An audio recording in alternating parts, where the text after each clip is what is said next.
So if we had two kids running the exact same time, what are some outside variables that would determine which kid you pick? Honestly, mindset. Your first thing you're gonna look at is, habits. Or how are they in the classroom? I'm gonna take the person that maybe has better grades. But the big thing is mindset. At this level, like we said earlier, talent is something that everybody has, but it's really how you respond to failure. So if I can get a chance to see how your mindset is, if you have a challenge-based mindset, or say, hey, we got to go in the weight room and we got to lift 500 pounds. Are you going to be that person that's going to complain, or are you going to be that person like, all right, coach, let's go get it?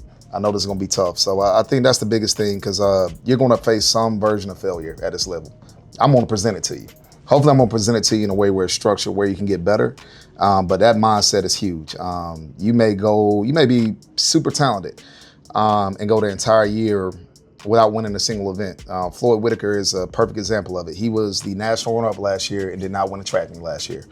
Got second to his teammate, but I mean, it's how, so technically if winning is the ultimate thing, then technically, even though he was super successful, he had a little bit of failure every single step of the way. And that's the big part. I'm looking for somebody that can have the right response to small failures, and then learn how to overcome them.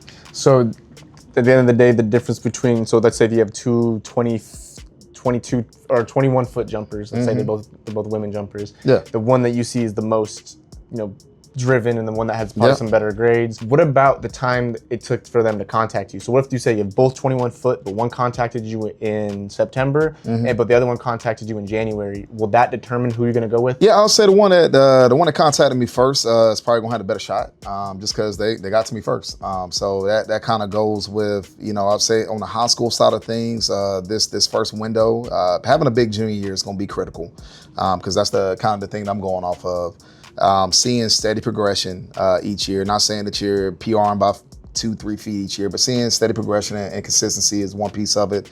But saying all those things are the same, the person that got to me first has the longer amount of time to build a relationship. See, so then that brings me to my next point. When should athletes start to contact you? I would say reach out during your junior year, preferably during the second semester of your junior year.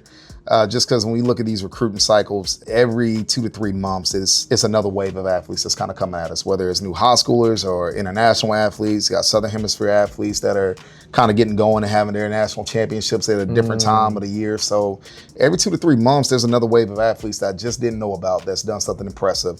So I would say during your junior year, I'll say during the second semester of your junior year, starting in March, April, May, go ahead and get in contact with me, because I'm going ahead. That's probably when I'm going ahead and starting looking at, okay, I know about what I got on the high school side this year, unless there's some late bloomers. That's going to be a little bit better than maybe a person I'm considering out of portal or a JUCO kid or somebody else is just left over from that pocket of talent. But I'll say a senior or a high schooler, reach out to me the second semester of your junior year.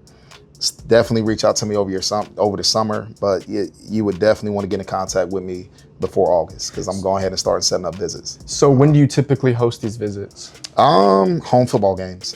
So sometimes we'll do it on an all football game weekend. Sometimes I like that a little bit better, because it's a little bit more intimate, where I get a chance to really know you. The athletes get a chance to really know you, and there's not as much going on. But we're in the Power 5, so we're gonna bring you to the best show we can show you. So that's typically during our home football game season. By November, I'm kind of wrapping up. November, you're wrapping up? Yeah, I'm wrapping it up, because second Wednesday in November is signing day. So we gotta be done by then.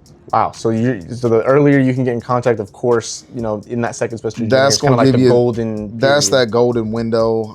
After that, I'm waiting. And, after that, I'm kind of waiting. Unless there's just a big fish that came to us, or there's one that slipped through the cracks, we're kind of able to get on campus later after that. But after that, I'm kind of waiting till the end of the year.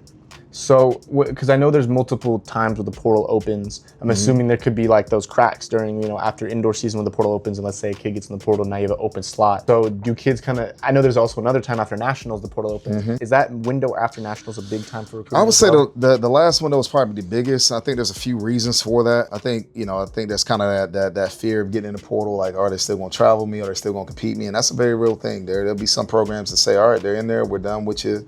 I would say majority of them are still going to let you finish it out in some kind of fashion, as long as you had a good situation there and you had a better relationship with your coach. But every situation is different. But I would say that last window is when we see the most people get in, and that's kind of a really, really tight timeline, kind of from mid-June towards the end of July, where we're bringing them in just about, maybe 2 or 3 visits a week. And that's kind of that area of the year where I really go to work. So I guess that kind of makes sense when it comes to the second semester junior year. That time period where the portal opens is kind of like that same period. That's super interesting.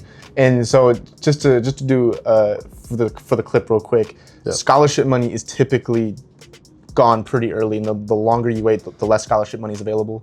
I would say yes, but what I also give a little caveat to is that last transfer portal window is where you're going to see some of your most talented college athletes get in. So typically we're trying to hold on to a little bit later. So if you didn't sign early, it's not the end of the world. You do have time to kind of have that breakout year, because for me particularly, I want to get a chance to look at some of those kids that may be on another team, that may be All-American, that may get in the portal, that may want to be wearing our jersey the next year. And typically those kids take full scholarships. So there's a little bit of money left over later. Actually, there's a decent chunk of money left over later, I would say, because and I would say that almost with most coaches, we're trying to see who's ready to come in and be ready to be able to contribute at the highest level. Too. Yeah, immediately. So who's been the toughest negotiator for a scholarship? I'm looking at one in the hallway right now. But I would say that the toughest negotiator, I wouldn't necessarily say it's tough. I mean, I think it's all situational. I think it comes down to timing. Timing is kind of the what it really works out to. On the women's side, it's a little bit more money to work with, a little bit more opportunities out there for them in terms of scholarship. I think on the men's side, it's a lot tougher. There are programs that are going all in, but I would say that's pretty much at this level. And even at this level, there's not every single team that's going all in. So it really comes down to timing. What do I have left, and what are the holes do I need to fill? I think sometimes you do take a chance on a kid that may decide they want to come on a little bit of money or even walk on, and then you make some room for them in the following years. Not gonna put some people's business out there, but I have All-Americans in my program that has happened for. Now they're on full scholarship here. So I really think it comes down to timing. That dictates a lot of what kind of negotiating power we either have or the athlete has. So you've definitely had some athletes that you think have gotten the edge on you in the negotiations? No, I don't. I don't think anybody. It takes what it takes. It takes what it takes. At the end of the day, it takes what it takes. So if you're an All-American level person walking in the door, we're gonna take care of you if we have it.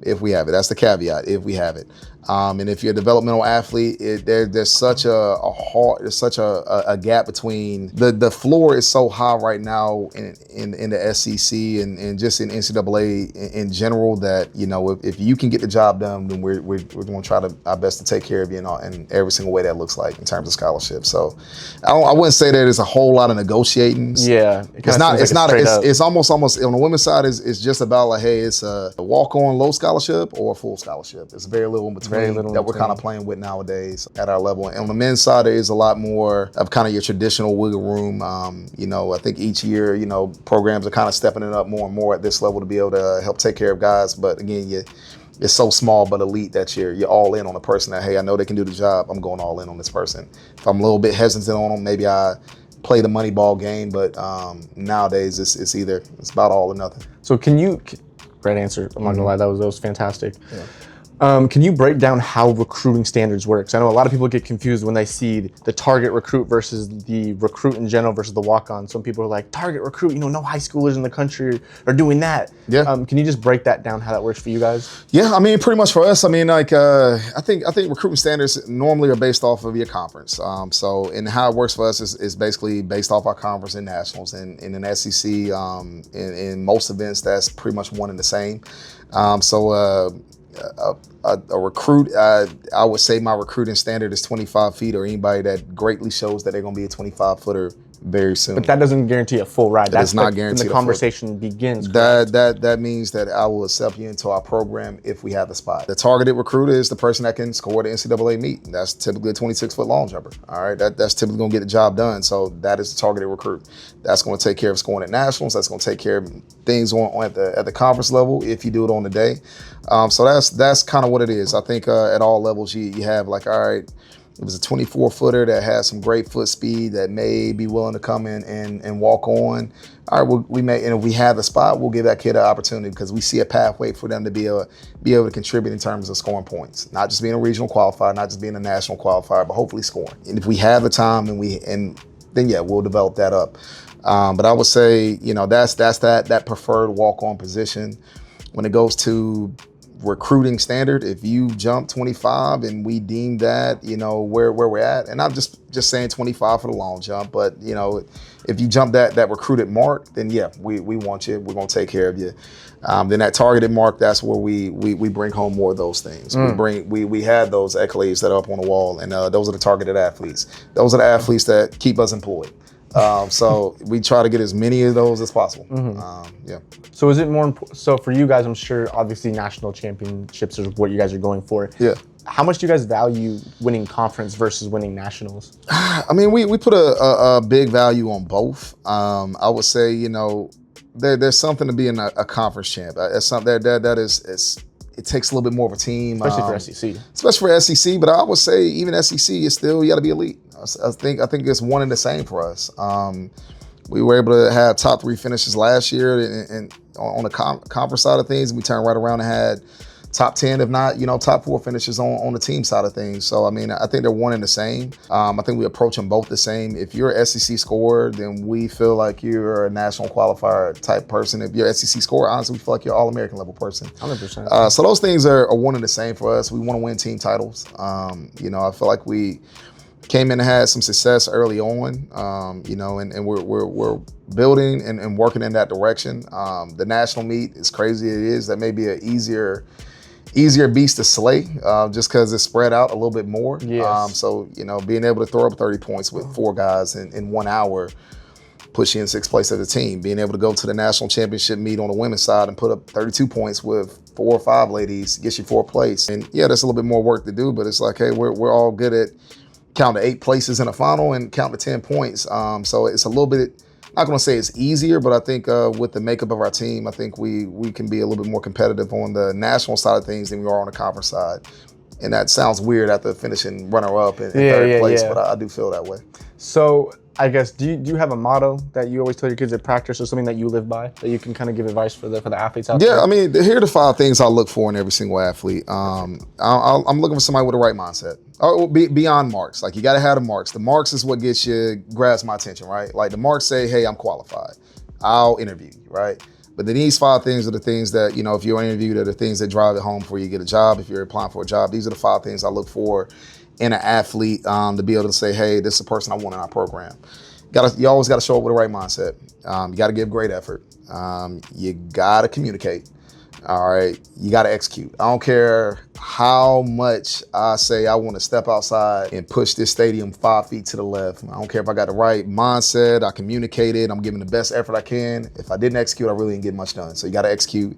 And the 5th thing is consistency. I think at this level, there's tremendous talent and a lot of across the board. I coach a really great group, and I joke with them all the time, all of y'all are freaks, but when you come here, you're probably going to lose at something that you've been the best at your entire life. And you might come 4th, 5th, or 6th in a practice. That's going to shake you. So your character is the thing that I'm looking for the most, because that's what's going to get us on the other side of being good, to being great, to being phenomenal. And how you have to have a challenge mindset. You have to look at things like, man, I know this is going to be hard. I'm excited. I expect some setbacks. I expect some of this. I need a person that's going to fall down 6 times and stand up 7. I need a person that hey, you saw that guy at a party and he talked to every single girl in there, and you ask him at the end of the night, like, man, how many numbers you get? I got 6. Well, oh, good job, man. And then they follow up and say, when I get 7, I finally get a chance to call her. You gotta look at failure as like, all right, I know I'm already great. And if I found something that challenges me or that I'm not good at, I should get excited, because on the other side of that, I can be elite. And that's a tough mindset to have, because again, like I said, we have a national runner-up that didn't win a track meet at all last year. Didn't win a single track meet at all last year, but had the phenomenal growth through everything. And and those are the things that Agor, first time making it to nationals, not just her first time being a national qualifier. She goes and wins nationals, but she came into the season last year our 4th best triple jumper. Already a person that's competed at the World Juniors and medaled internationally and jumped over 13 meters. She was 4th on a roster, but then she became a national champion. So you have to have a mindset that is a challenge-based mindset, where you get excited at challenges. And that's the thing that I think we have a really good culture over, because when we see one person master a drill, it won't just be me. It'll be an entire group that gets excited because we know what's on the other side of that. It's something pretty fun that's coming. So that's the one thing I would say that you have to be successful here. And I think that's one thing that can lend you to being successful anywhere.